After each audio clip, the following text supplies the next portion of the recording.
Deuteronomy chapter 17. Do not sacrifice to the Lord your God an ox or a sheep that has any defect or flaw in it, for that would be detestable to him.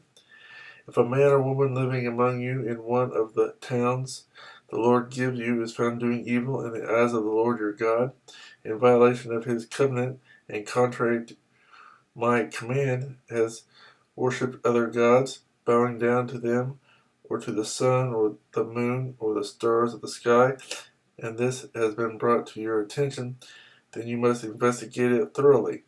If it is true, and it has been proved that this detestable thing has been done in Israel, take the man or woman who has done this evil deed to your city gate and stone that person to death. On the testimony of 2 or 3 witnesses, a man shall be put to death, but no one shall be put to death on the testimony of only one witness. The hands of the witnesses must be the first in putting him to death, and then the hands of all the people. You must purge the evil from among you. Law courts.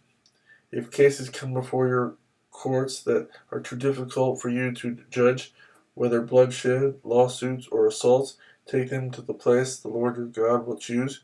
Go to the priests who are Levites, and to the judge who is in office at that time. Inquire of them, and they will give you the verdict. You must act according to the decision they give you at the place the Lord will choose. Be careful to do everything they direct you to do. Act according to the law they teach you and the decisions they give you. Do not turn aside from what they tell you, to the right or to the left. The man who shows contempt for the judge or for the priest who stands ministering there to the Lord your God must be put to death. You must purge the evil from Israel. All the people will hear and be afraid, and will not be contemptuous again. The king.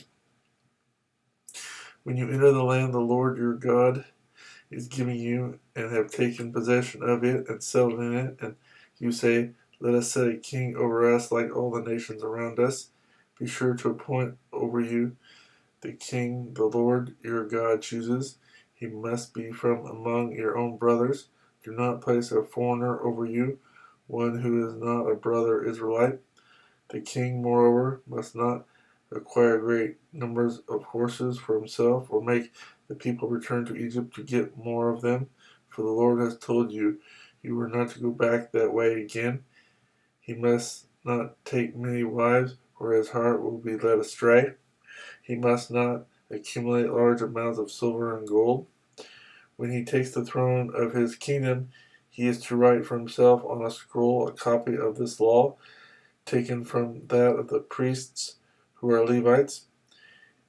It is to be with him, and he is to read it all the days of his life, so that he may learn to revere the Lord his God and follow carefully all the words of this law and these decrees, and not consider himself better than his brothers, and turn from the law to the right or to the left.